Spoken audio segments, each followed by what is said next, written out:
Hello friends, स्वागत है आपका हमारे YouTube channel IT education learner पर।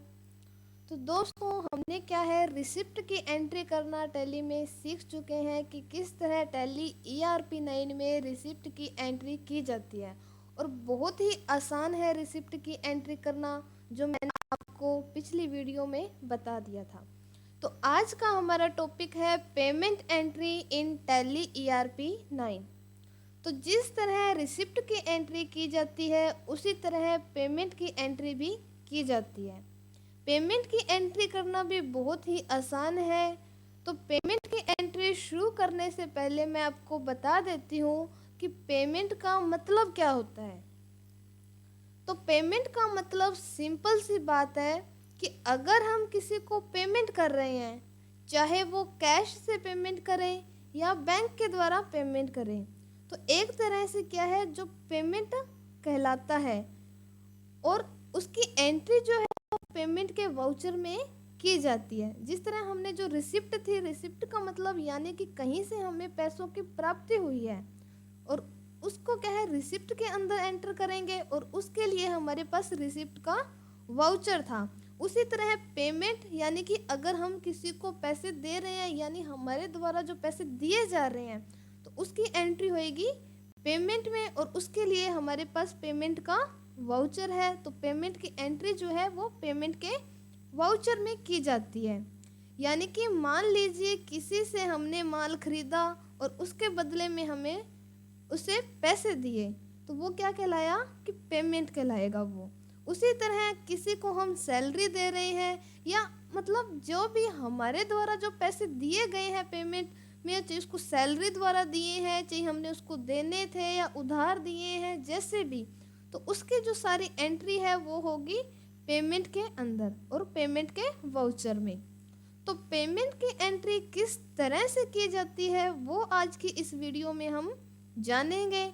तो आज की हमारी जो क्लास है वो शुरू करते हैं। तो सबसे पहले क्या है, आपने अपनी कंपनी को ओपन कर लेना है जिसमें आपने एंट्री करनी है। उसके बाद में गेटवे ऑफ टैली में आपको आना है अकाउंटिंग वाउचर के अंदर। तो जैसा कि आपको पहले भी मैंने बताया ही है कि कोई भी एंट्री करनी है, पेमेंट की हो, चाहे रिसिप्ट की हो, चाहे परचेज की हो, चाहे सेल्स की हो, कोई भी एंट्री करनी है ओबियसली हमें कहाँ आना है, अकाउंटिंग वाउचर पर। कोई भी एंट्री अकाउंटिंग वाउचर पर ही होती है। तो अकाउंटिंग वाउचर पर आकर आप एंटर प्रेस करोगे। जैसे ही हम एंटर प्रेस करते हैं हमारे जो एंट्री के वाउचर्स हैं वो ओपन हो जाएंगे। तो अभी आप देख सकते हो हमारे सामने क्या है, रिसिप्ट का वाउचर है वो ओपन है। पर अभी हमने पेमेंट की एंट्री करनी है, तो उसके लिए क्या है, हमें पेमेंट का वाउचर है जो वो ओपन करेंगे। तो उसके लिए आपको यहाँ फंक्शन बार में है दिखाई देगा एक ऑप्शन पेमेंट का, जिसकी शॉर्टकट की है F5। तो जैसे ही आप F5 प्रेस करते हो अपने कीबोर्ड में, तो आपका जो पेमेंट का वाउचर है वो ओपन हो जाएगा। तो पेमेंट का वाउचर होने के ओपन होने के बाद में क्या है, आप इसमें पेमेंट की जो एंट्री है वो कर सकते हो। तो एंट्री करने के लिए हमारे पास कुछ नोट्स हैं पेमेंट के, जो कुछ इस तरह से हैं। इन्हीं को देखकर क्या है हमने एंट्री करनी है। जिस तरह हमने रिसिप्ट के नोट्स देख करके, रिसिप्ट की रसीद देख करके हमने एंट्री की थी, उसी तरह क्या है हम पेमेंट की एंट्री भी इस रसीद को देखकर ही करेंगे, पेमेंट के वाउचर को देखकर ही करेंगे, जिस पे लिखा हुआ है पार्टी का नेम, यानी जिसको हमने अपने जो पेमेंट करनी है वो उसकी डेट और अमाउंट, जितना अमाउंट हम उसको पे कर रहे हैं। तो ये सब क्या है आपने अपनी एंट्री में ऐड करना है। तो उससे पहले आपको क्या है वो डेट चेंज करनी है, आपके वाउचर में डेट क्या है और आपकी जो पेमेंट की जो रसीद है उसमें डेट क्या है। तो अगर आपको डेट चेंज करनी है तो आपको बताया ही है, डेट चेंज करने का शॉर्टकट की है F2। तो जैसे ही आप F2 प्रेस करोगे, यहाँ से आप क्या है वाउचर की डेट को चेंज कर सकते हो। तो अभी हमने देखा था कि जो हमारी पेमेंट की रिसिप्ट थी उसमें जो डेट है 1/4/2022, तो यहाँ से हम डेट को चेंज कर लेंगे। यहाँ पे लिखेंगे 1/4/2022 और एंटर प्रेस करेंगे। अब आता है पार्टी का नेम, जिसमें यहाँ पे भी आप देख सकते हो हमारे से क्रेडिट और डेबिट के जो नियम है वो आ रहा है, क्रेडिट और डेबिट पूछ रहा है। तो अभी आपको जैसे मैंने पिछली वीडियो में बताया ही था कि हमें डेबिट और क्रेडिट के नियम नहीं पता है, तो टैली ERP9 जो हमें सहूलियत दे रहा है अभी हम उसका यूज़ करेंगे। तो यहाँ पे ये पूछ रहे हैं कि आपने जो पेमेंट है वो किसको डेबिट की है, यानी आपने जिस पार्टी से माल खरीदा था अब आप किसको पेमेंट कर रहे हो। तो वो हमारी क्या है, ये जो नोट्स हैं उसमें दिया हुआ है कि हम जो पैसे दे रहे हैं किसको दे रहे हैं, सैमसंग कंपनी को, और कितने दे रहे हैं, टोटल 20,000। तो यहाँ पे हम वही ऐड कर देंगे। तो पार्टी का नाम जैसे ही हम डालते हैं सैमसंग, तो आप देख सकते हो कि हमारे पास क्या है, लेजर ओपन हो जाएगा और वहाँ से हम क्या है, सैमसंग कंपनी को सिलेक्ट करके ऐड कर देंगे। नेक्स्ट आता है डेबिट, कि आप उसको कितनी डेबिट कर रहे हो, कितना अमाउंट आप उसको दे रहे हो। तो जैसे ही आपने सैमसंग कंपनी का नाम डाला तो यहाँ पे आप देख सकते हो कि आपने उसको 13,500 रुपया है वो देना है। तो यहाँ पे आप उसको कितने दे रहे हो, मान लो क्या होता है कई बार कि 13,500 देने हैं, हम उसको एडवांस भी दे देते हैं या कम भी। तो अभी हमने जो उसको अमाउंट पे की है वो आप देख सकते हो, हमने उसको दिए हैं 20,000 रुपये। तो यहाँ पे हम लिख देंगे 20,000 और एंटर प्रेस करेंगे।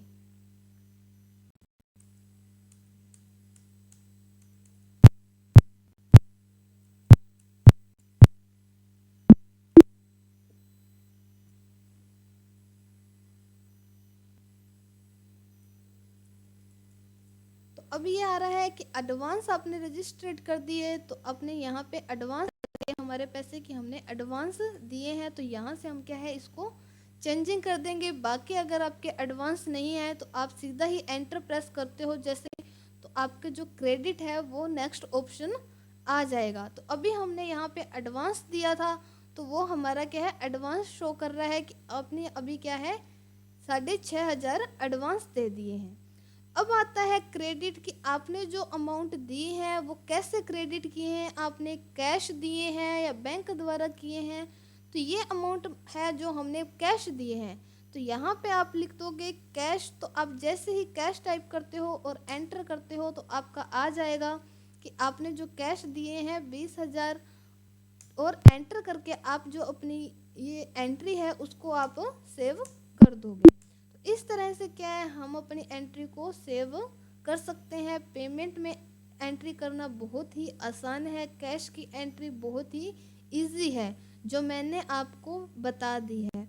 अब हम अपनी दूसरी एंट्री करते हैं कि मान लीजिए ये तो हमारी कैश की एंट्री थी, हमने किसी को कैश पेमेंट किया है।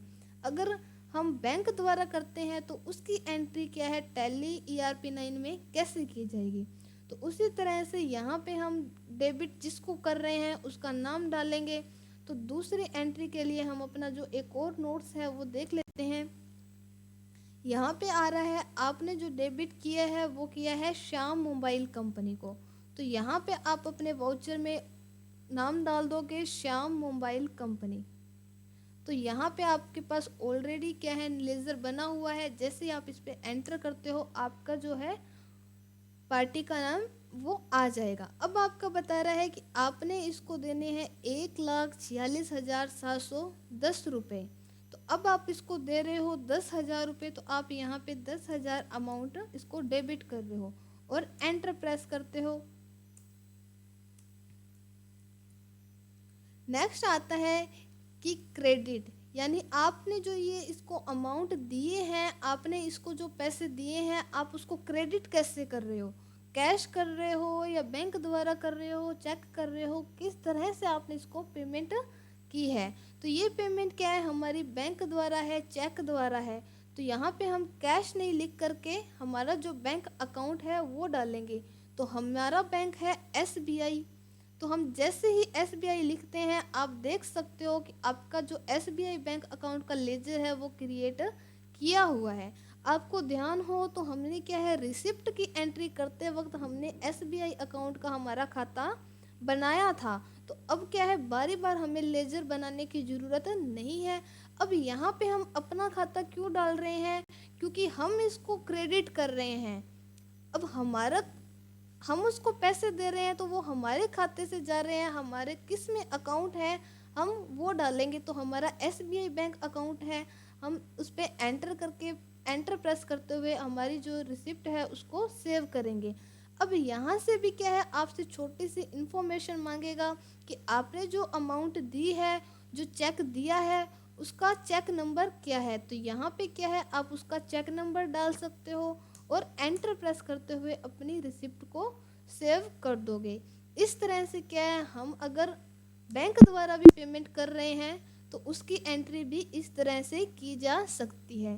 तीसरी एंट्री आती है कि मल्टीपल एंट्री, यानी कि आपने आधी पेमेंट किसी पार्टी को कैश दी है और आधी आपने उसको चेक द्वारा दी है।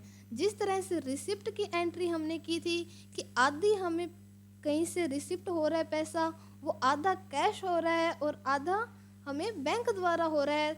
तो सेम उसी तरह से क्या है, पेमेंट में भी हम पार्टी का नेम डाल के जब क्रेडिट करेंगे तो उसको आधी अमाउंट हम कैश में और आधी हमारी चेक द्वारा जो एसबीआई बैंक से हमारा पैसा जाएगा वो डाल के एंट्री कर सकते हैं। तो ये तरीके हैं पेमेंट की एंट्री करने के टैली ERP9 में, जो कि बहुत ही आसान है। रिसिप्ट और पेमेंट दोनों की एंट्री क्या है, टैली में बहुत आसान है, जो मैंने आपको आज इस वीडियो में बता दिया है पेमेंट की एंट्री करना। तो आप लोग भी बहुत अच्छे से समझ ही गए होंगे कि पेमेंट की एंट्री टैली ERP9 में किस तरह से की जाती है। चाहे वो पेमेंट हम कैश कर रहे हो, चाहे चेक द्वारा, चाहे वो हमारी मल्टीपल पेमेंट की एंट्री हो। तो तीनों ही एंट्रियां आज की वीडियो में आपको अच्छे से बता दी गई है। मिलते हैं हमारी अगली क्लास में।